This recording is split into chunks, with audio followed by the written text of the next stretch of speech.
Vous allez recevoir une thérapie ciblée par voie orale car votre médecin vous a diagnostiqué un cancer des poumons.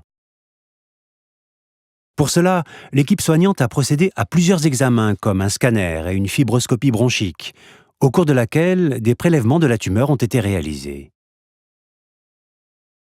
Le prélèvement a été analysé par les médecins anatomopathologistes qui ont établi qu'il s'agissait d'un cancer du poumon et plus particulièrement d'un adénocarcinome. Pendant que les anatomopathologistes procédaient à l'analyse de la tumeur, vous avez eu d'autres examens complémentaires pour évaluer le stade de développement de la maladie. Des médecins de différentes disciplines se sont réunis afin de décider ensemble de la meilleure prise en charge pour votre cas. Selon le type et le stade d'évolution de la maladie, la chirurgie n'est pas toujours le traitement de référence. Dans votre cas, l'intervention chirurgicale ne constitue pas la meilleure stratégie de traitement. Des analyses complémentaires ont été réalisées directement sur vos cellules tumorales afin de déterminer si vous pouvez recevoir un traitement appelé thérapie ciblée. C'est pour cette raison que des analyses biologiques sur l'ADN des cellules tumorales ont été demandées par l'équipe soignante.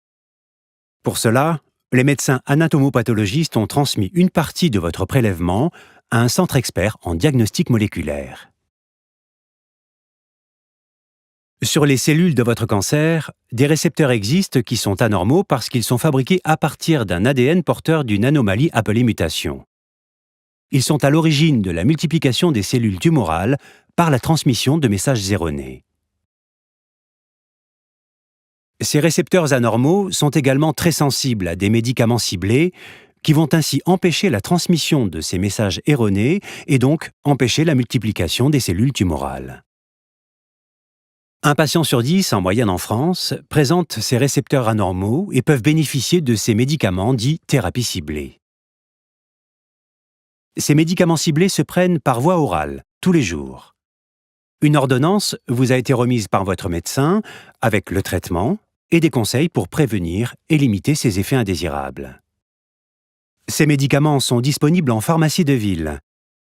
Il est important que vous suiviez les recommandations de votre médecin, notamment sur l'importance de prendre votre traitement tous les jours à la même heure et de ne jamais l'interrompre sans avis médical. En cas d'effet indésirable, n'hésitez pas à le contacter. Le traitement doit être pris scrupuleusement selon la prescription médicale, notamment tous les jours et à heure précise. Il s'agit d'un traitement contre le cancer pris par voie orale, à ne pas confondre avec un traitement de confort. Ce traitement peut conduire parfois à des effets indésirables. Les plus fréquents sont la diarrhée et des réactions cutanées. Ceux-ci peuvent être pris en charge par des mesures adaptées prescrites par votre médecin.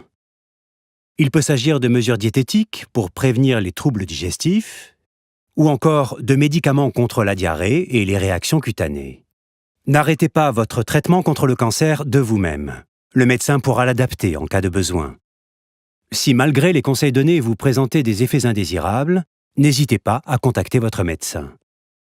Votre médecin évaluera régulièrement la réponse de votre organisme à ce traitement. Retenez donc bien les messages suivants sur ce traitement. Prenez-le tous les jours à la même heure, ne l'arrêtez pas sans avis médical et suivez bien toutes les recommandations de votre médecin.